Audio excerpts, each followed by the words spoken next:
에, 자, 오늘은 그 룻기를 하고 시간이 되면 사무엘상을 하도록 하겠습니다.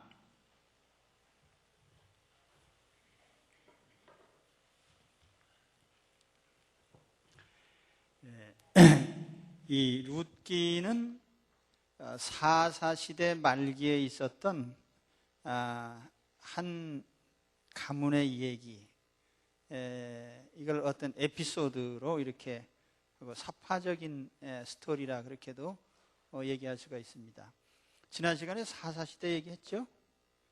그렇죠? 여호수아가 가나안을 정복한 후에 정착하고 나서 약 300년 동안 왕이 없이 각각 자기 소견대로 분열된 그런 상태로 한 300여 년 이렇게 이스라엘이 불신앙과 고통 속에서 반복되는 삶을 살았던 것을 말씀을 드렸는데요. 그 사사시대 말기쯤에 일어났던 일로 생각이 됩니다. 그러니까 룻기는 사사시대 스토리에 포함된 얘기다, 그렇게 보면 됩니다. 이 얘기가 왜 이렇게 중요한가 하면은 룻이라는 한 여인에 의해서 다윗의 가문이 끊어지지 않고 이어지게 된 그런 스토리입니다. 그래서 대단히 중요한 이야기예요. 우리가 마태복음 1장에 보면은 메시아의 계보가 나오는데 그 계보에 보면은 바로 그 계보를 잇게 해준 사람이 룻입니다. 그러니까 룻은 이방 여인이지만은 대단히 중요한 역할을 한 것입니다. 그래서 성경 전체로 볼 때에는 한 가문을 살려놓은 여인, 이렇게 얘기할 수 있고, 그 가문이 바로 다윗의 가문이기 때문에 중요한 겁니다. 다윗은 이스라엘 왕의 시조 아닙니까? 하나님이 세우신 왕의 시조이고 메시아의 조상이기 때문에 대단히 중요한 인물인데, 바로 그 선족 가운데 룻이라고 하는 아름다운 여인의 스토리가 있는 것입니다. 룻기는 전체가 4장으로 되어 있습니다. 길지 않은 얘기인데 스토리는 매우 감동적인 얘기로 되어 있습니다. 룻이라고 하는 이 이름은 어떤 그 드러난다 혹은 아름답다 이런 의미로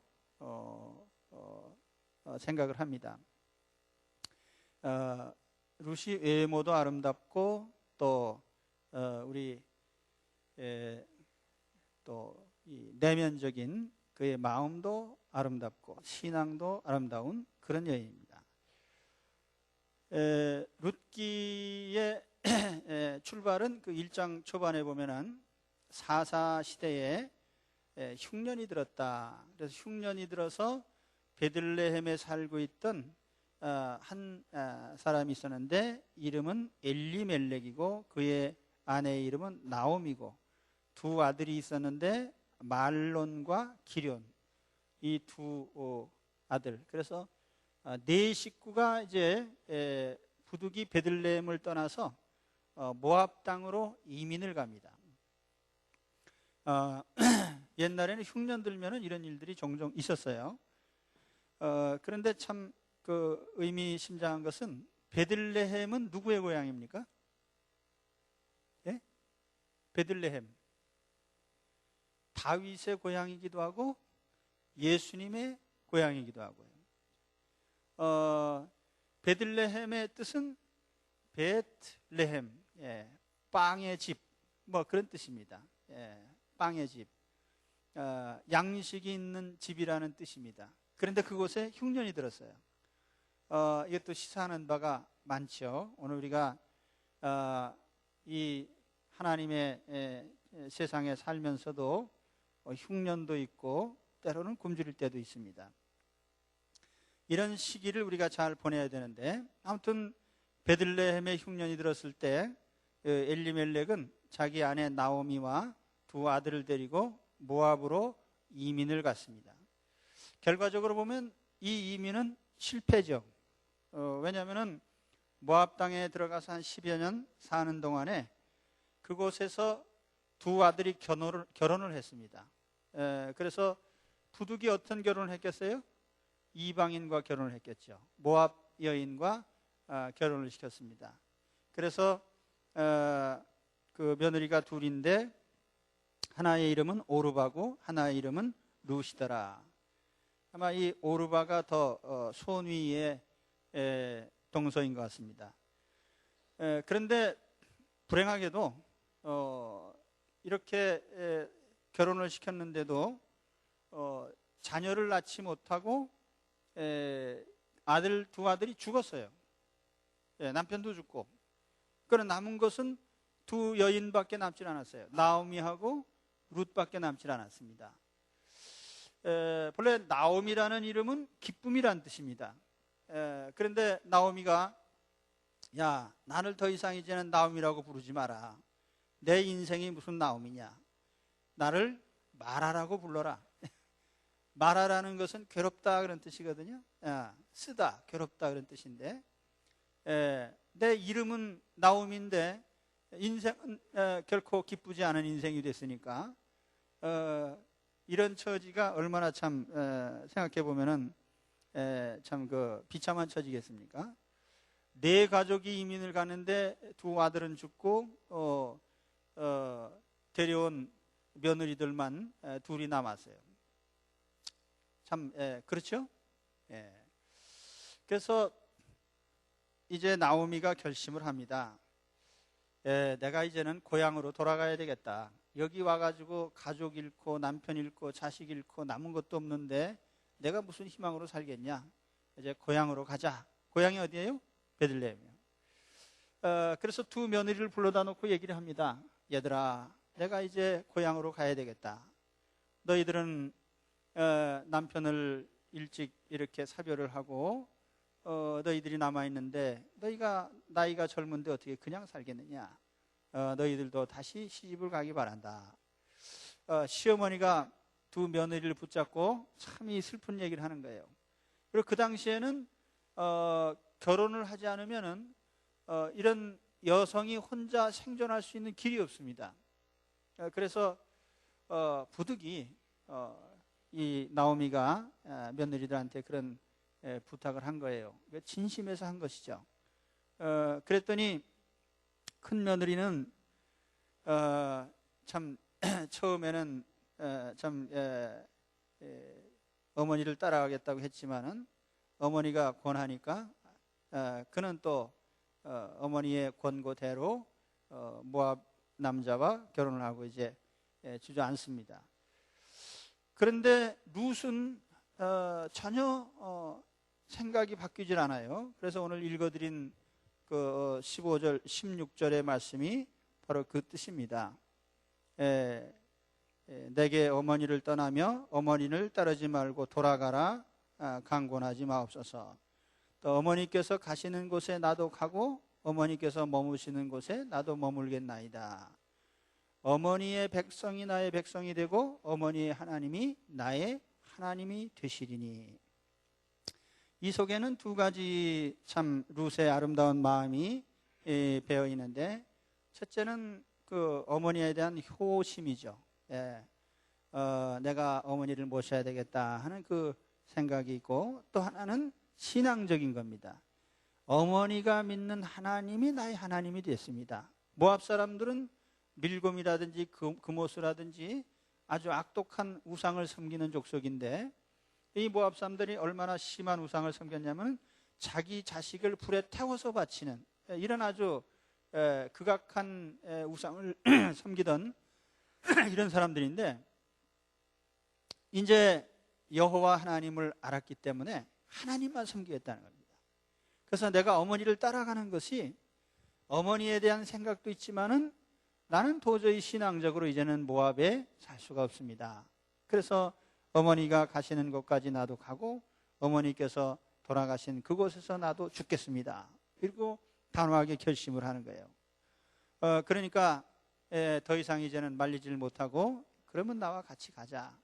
그리고 이 며느리를 데리고 이제 고향으로 돌아옵니다. 그래서 베들레헴으로 돌아왔어요. 동네 사람들이 야, 저 모압에 가서 살던 나오미가 돌아왔다.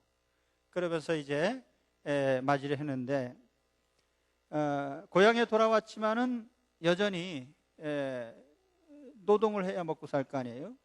농사를 지어야 되고. 근데 당장 먹을 것이 없으니까 룻이 나가서 추수하는 보리밭에 가서 이삭을 줍습니다.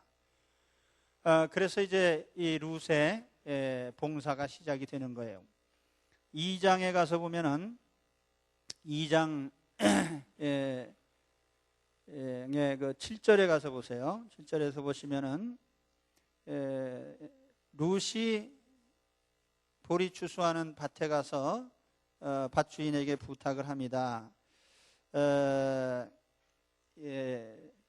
자기 신분을 밝히면서 이제 이삭을 줍겠다고 하니까 7절에 보면은 그의 말이 나로 베는 자를 따라 단 사이에서 이삭을 줍게 하소서 하였고 아침부터 와서는 잠시 집에서 쉰 외에 지금까지 계속하는 중입니다. 아주 이른 아침부터 열심히 남의 보리밭에서 이삭을 줍는 거예요. 그 모습을 그 주인이 보고 감동을 받았습니다.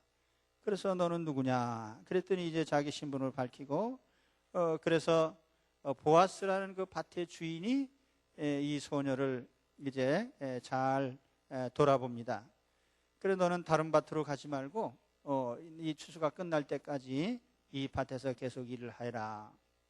그리고 내 소년들로 하여금 너를 건드리지 못하게 하겠다. 이 당시는 뭐 그저 뭐 여인들의 그 신변이 밖에 나가면은 잘 보장이 안 되던 그런 때이기 때문에 거기에 이제 보아스가 보호를 해줍니다.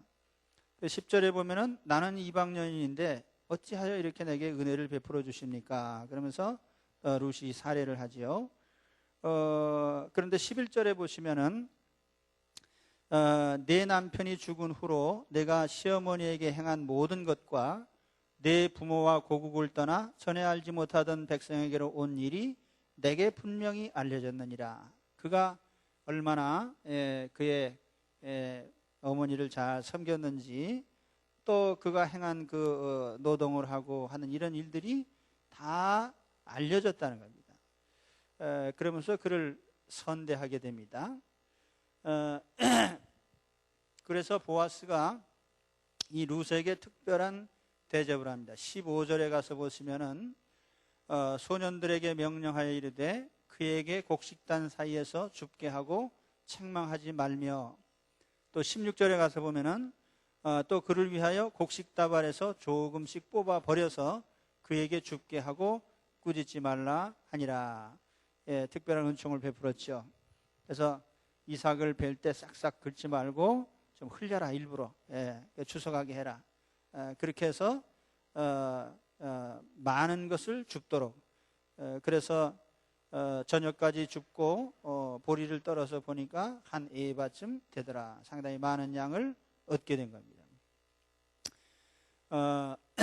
그런데 이제 이 밭 주인인 보아스가 바로 이 엘리멜렉의 가까운 친족이에요.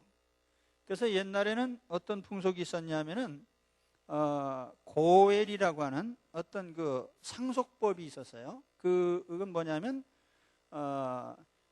어떤 사람이 상속자가 없이 세상을 떠났을 때 그가 남긴 유산을 물려받을 수 있는 순서가 있습니다. 그래서 제일 가까운 형제부터 시작을 해서 이제 이렇게 인척 관계로 이렇게 점점 순서가 이어지는데 아마 이 보아스가 순서로 보면 두 번째 상속의 권리가 있는 그런 사람이었던 것 같습니다. 그런데 이 당시에는 가령 어떤 사람이 자식이 없이 이렇게 떠났을 경우에 그 사람의 가문이 끊어지는 거 아니에요? 그래서 그 사람의 가문을 지켜주기 위해서 그 여인으로 하여금 그 가문의 사람과 결혼을 해서 자식을 낳아가지고 거기에서 나오는 장자, 첫 번째 자식은 그 죽은 사람의 자식으로 인정을 해주는 겁니다. 그렇게 해서 그 기업을 계속 물려가도록 이렇게 했어요. 이해가 되십니까? 안 돼도 할 수 없죠. 저도 설명은 거기까지밖에 못하겠으니까. 그런데 아무튼 이런 법이 이제 형제 사이에도 있고, 가령 뭐 형제가 가령 유다가 그렇잖아요. 유다의 아들들이 엘과 오난이 있고 그렇죠. 기억하십니까? 근데 엘이 죽었을 때 그 다음 아들이 형수님을 자기가 아내로 맞아서 그 형수를 부양을 해야 됩니다. 그게 책임이에요. 형제의 책임이에요. 근데 그 형제의 책임을 감당하기 싫으니까 둘째가 그 자기 형수를 아내로 취하는, 또 자식을 낳는 것을 좋아하지 않았어요. 그때 하나님이 죽여버렸잖아요. 바로 그런 식의 이런 하나님께서 가문을 이어주는 이런 제도를 만들으셨는데, 이제 보아스가 이제 그런 둘째 순위의 사람입니다. 그것도 하나님 섭리죠. 그래서 보아스가 이제 룻을 알아보고, 이제 룻이 이제 그 나오미가 물어봅니다. 어느 집 밭에 가서 일을 했느냐? 그랬더니 보아스라는 분의 집에 밭에 가서 일을 했는데 그분이 참 친절하게 대접을 잘 해주셨습니다. 그랬더니 나오미가 그 사람은 참 좋은 사람이다. 그 사람은 우리에게 평소에도 은혜를 베풀던 사람인데 네가 그 사람에게 잘 보이도록 해라. 그래서 이제 나오미가 적극적으로 룻을 그 보아스의 아내로 이렇게 결혼을 시킬 계획을 세웁니다. 그래서 거기 보면은 이제 거기에 이렇게 해서 순서가 있으니까 그건 읽어보시면 되고, 그래서 이제 보아스가 결심을 합니다. 네가 참 네 마음이 착하다. 왜냐면 되게 젊은 여인이 결혼을 하게 되면 뭐 젊은 남성과 결혼을 하고 싶죠. 근데 나이든 보아스하고 무슨 결혼하고 싶겠어요? 근데 보아스가 보니까 이 룻이 순전히 이 돌아간 세상을 떠난 남편의 가문을 이어주기 위해서 희생적으로 그렇게 한 겁니다. 그러니까 보아스가 인정을 해주잖아요. 읽어보시면은 내가 젊은 남자들을 구하지 않고 가문을 위해서 이렇게 결심을 해줬으니 참 네 마음이 아름답다. 그리고선 그러면 내가 다 물려주겠다. 여긴 경제적인 일정한 대가를 지불해야 됩니다. 예를 들어서 엘리멜렉의 땅인데 그거를 다른 사람에게 팔았잖아요. 그러면 그 율법에 의하면은 안식년이나 혹은 희년이 되면 무조건 이제 희년에는 원주인에게로 돌려줘야 되지만은 그 희년이 되기 전까지는 그 토지를 산 사람이 경작할 권리가 있어요. 그래서 희년이 얼마나 남았느냐에 따라서 이 가격이 결정이 됩니다. 근데 만일 그 희년이 되기 전에 원주인이 되찾으려고 하면은 그만큼 그 사용할 권리금을 줘야 되는 거예요. 그 뜻을 아시겠습니까? 제가 설명을 힘들게 했나요?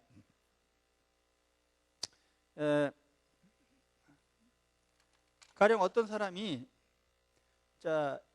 지금 엘리멜렉이잖아요. 그 엘리멜렉이 흉년 들었으니까 땅을 그냥 뭐 누구한테 매각을 했는지 어떻게 했는지 모르겠습니다. 그래서 이렇게 떠나는데 나중에 희년이 되면 무조건 공짜로 되찾으니까 희년이 되기 전에 돌아왔어요. 그러면은 어떻게 됩니까?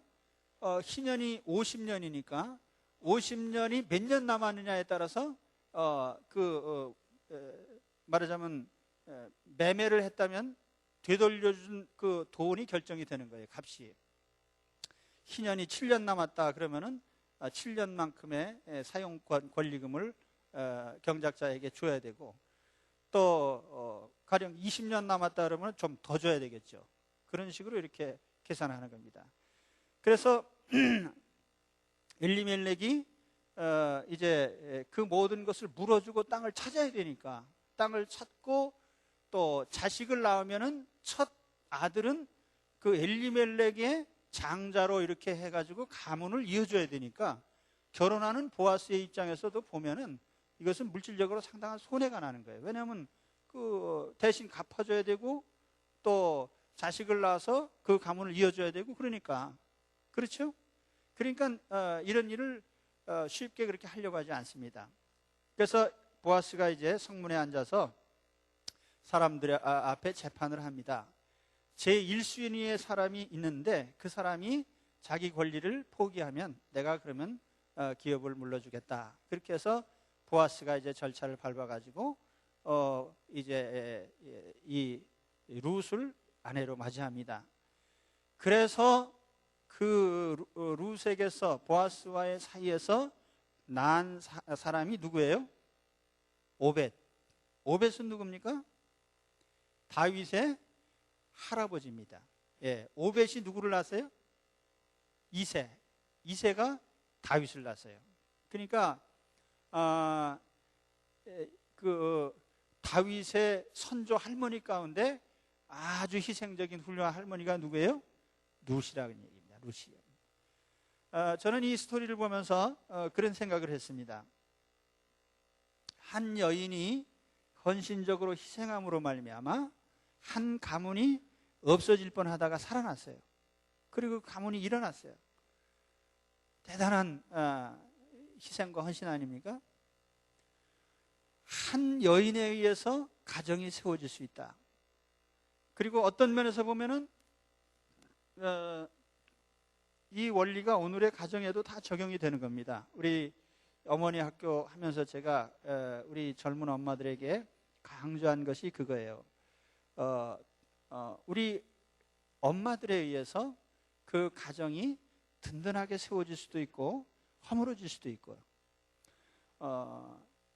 우리가 보통 칭호를 부를 때 남자들은 바깥 양반이라고 그러잖아요. 그렇죠? 그 여자를 부를 때는 집사람 그렇게 불러요. 근데 그걸 좋게 해석을 하면은 집사람은 집의 주인이에요. 집 통째로 다 그 여성 것입니다. 그리고 바깥 사람은 바깥의 것만 가지고 있는 거죠. 그 집안에 대한 모든 것은 누가 권리 행사를 해야 돼요? 그 여자가. 그래서 한 집은 여성에 의해서 세워진다. 그러니까 우리 여성들이 이런 사명감을 가져야 돼요. 내가 한 집안을 세울 수 있다. 그죠? 남자는 뭐예요? 껍데기죠. 그렇다고 이제 남자들은 섭섭해하지 마시기 바랍니다. 하나님께서 남자들을 조금 신용을 덜 하십니다. 왜냐하면은 우리 좀 그렇습니까?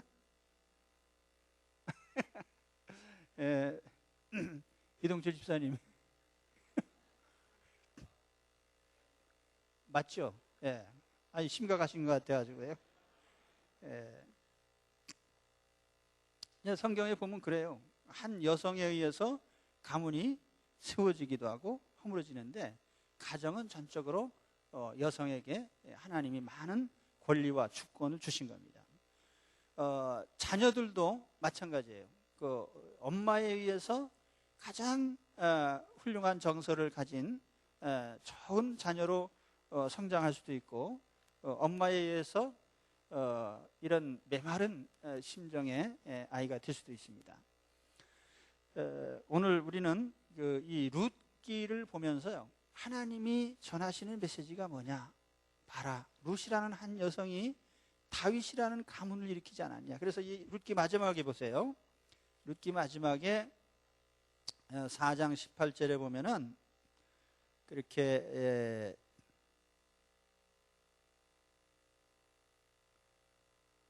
13절부터 한번 봅니다. 13절에 보면은 이에 보아스가 룻을 맞이하여 아내로 삼고 그에게 들어갔더니 여호와께서 그에게 임신하게 하심으로 그가 아들을 낳은지라. 여인들이 나오미에게 이르되 찬송할지로다. 여호와께서 오늘 내게 기업 물을 자가 없게 하지 아니하셨도다. 이 아이의 이름이 이스라엘 중에 유명하게 되기를 원하노라. 이는 내 생명의 회복자이며 내 노년의 봉양자라.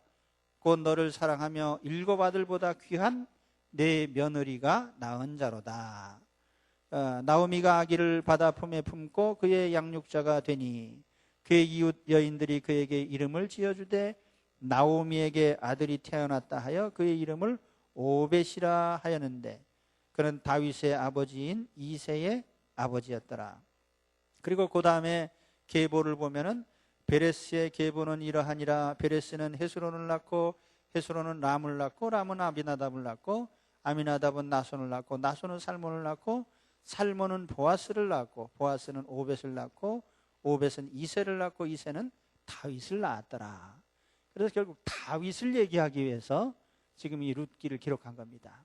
룻에 의해서 다윗이 나오게 되었다. 참으로 감동적이죠. 그렇죠? 한 여인의 희생과 헌신에 의해서 만일 룻이 그냥 가버렸다고 하면은 다윗은 나올 수가 없는 거죠. 그래서 오늘 이런 신앙의 사명감을 가지고 나는 하나님이 축복하시는 가문의 책임자다. 나는 가문을 세우는 자다 하는 이런 사명감을 가지시길 바랍니다. 왜 우리 여성들이요? 그럼 남성들은 가만히 있어도 되냐? 그건 아니죠. 그건 이제 다음에 또 얘기를 합니다. 그래서 이 룻기는 그런 스토리라는 것을 이제 말씀드리고요. 그 다음에 시간이 약간 있기 때문에 사무엘서로 넘어가겠습니다. 사무엘은 상하로 되어 있는데 원래 히브리 성경에는 사무엘 상하의 구분은 없어요. 다 같은 얘기고요. 또 이것이 이제 70인경이라는 헬라 번역으로 옮겨질 적에 상하로 나눠졌어요. 그래서 70인경에는 왕국 1, 왕국 2, 예를 들면 바실레이아 알파, 바실레이아 감마, 바실레이아 델타 하는 식으로 이렇게 A, B, C, D로 해서 열왕기까지 쭉 이어지는 이런 책으로 그렇게 해놨습니다. 그래서 사무엘이라는 이름을 이제 붙였는데, 이 사무엘이라는 이름은 이게 이제 여러분이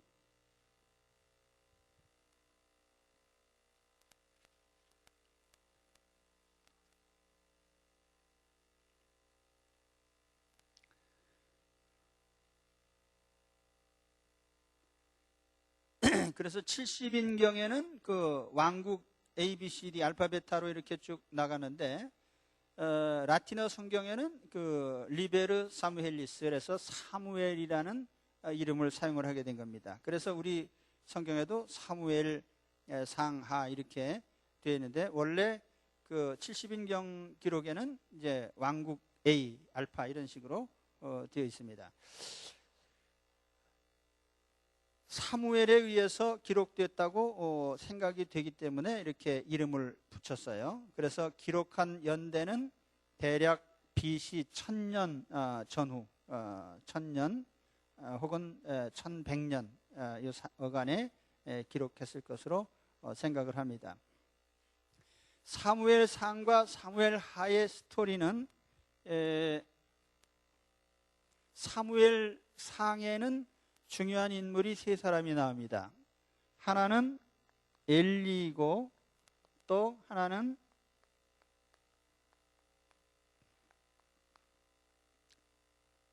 이 3사람의 중요한 인물은 사무엘, 사울 그리고 다윗. 엘리는 도입부에 이제 등장하는 인물이고요. 중심 인물은 사무엘과 사울, 다윗 이렇게 3사람으로 되어 있습니다.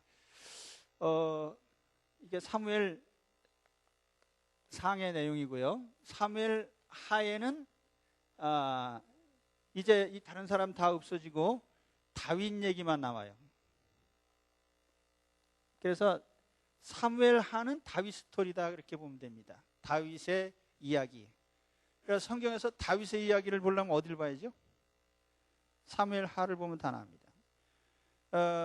그리고 다윗의 그 왕으로서의 그 통치가 사무엘 하에 나온다면은 사무엘 상에는 다윗이 왕이 되기까지의 행적이 사무엘상에 기록되어 있어요.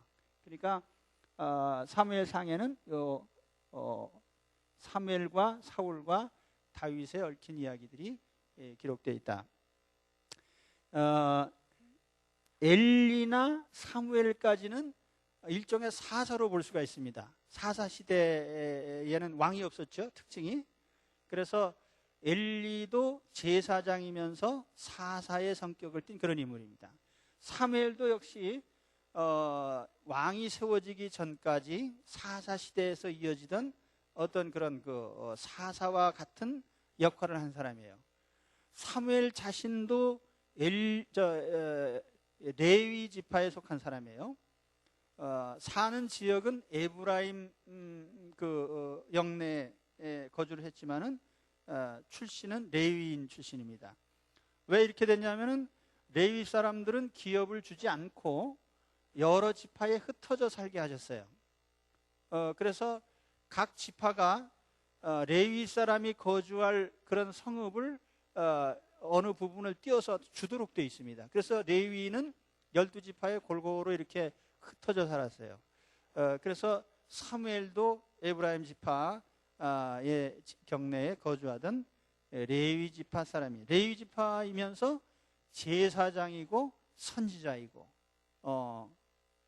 또 사사이고 이런 역할을 한 사람이다. 그러니까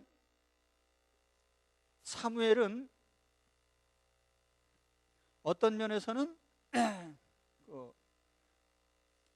통치자이기도 하고 종교적인 책임자이기도 하고 그런 위치에 있는 인물입니다. 사무엘이 출생하는 과정은 사무엘상 1장에 2장까지 보시면은 잘 기록이 되어 있어요. 이 당시에 제사장은 엘리였습니다. 근데 엘리는 그 자식들이 좀 신실하지를 못했어요.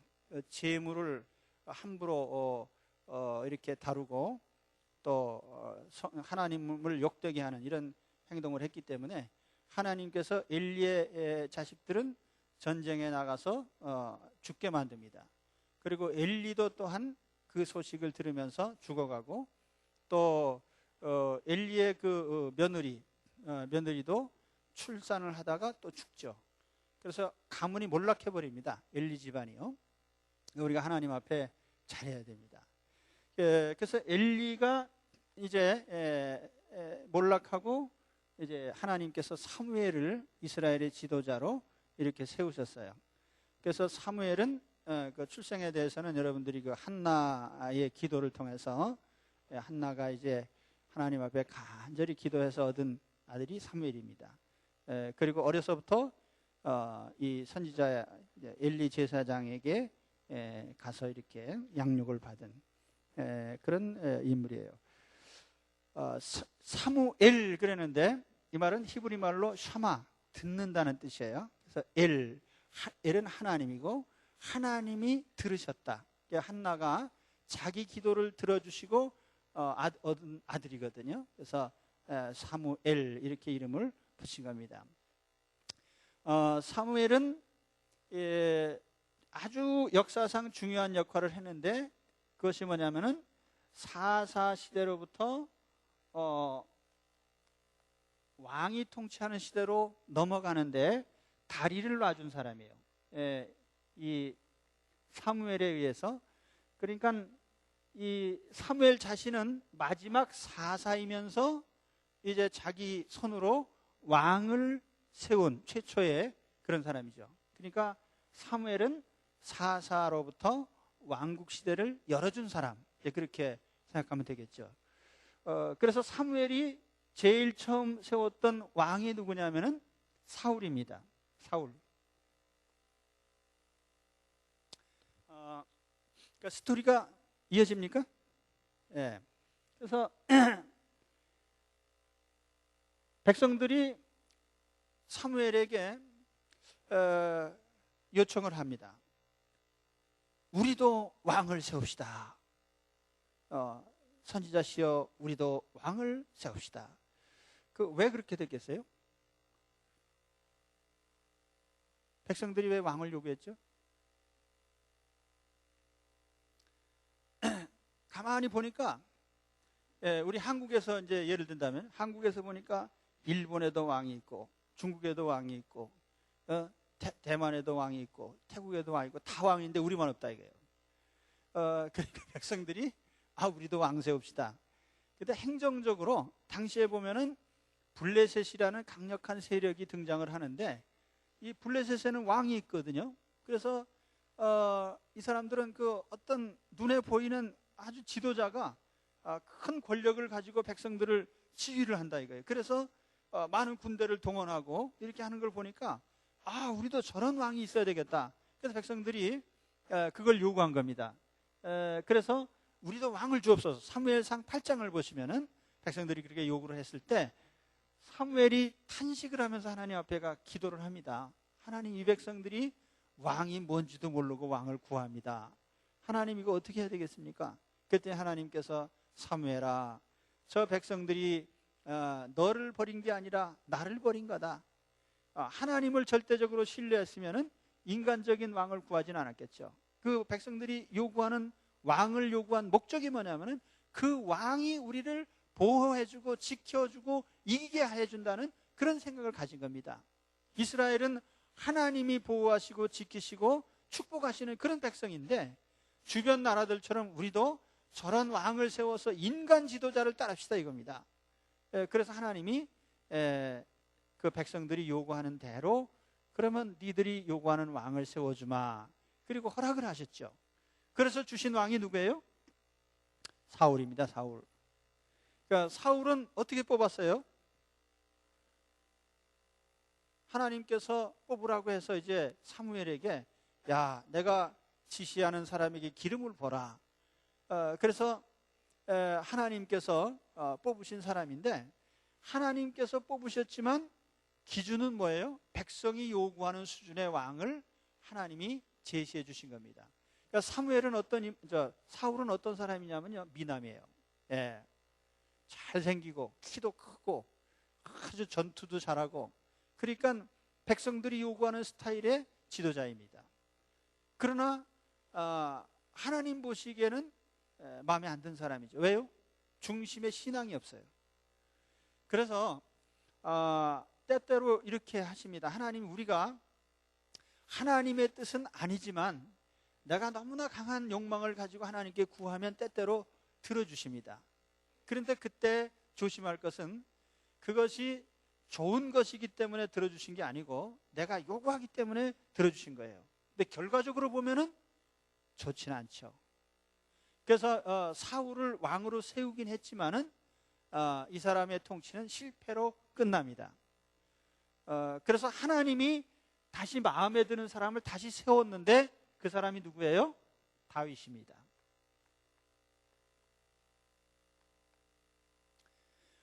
그래서 사무엘상에는 바로 이 사무엘에 의해서 사울이 세워지고, 또 사울이 외모는 출중하고 겉모양은 훌륭한 왕이었지만 신앙은 제로인 그런 왕이었기 때문에 하나님께서 이 사람을 결코 복을 줄 수가 없어요. 그래서 사울은 40년을 통치하고 하나님이 끝나게 하십니다.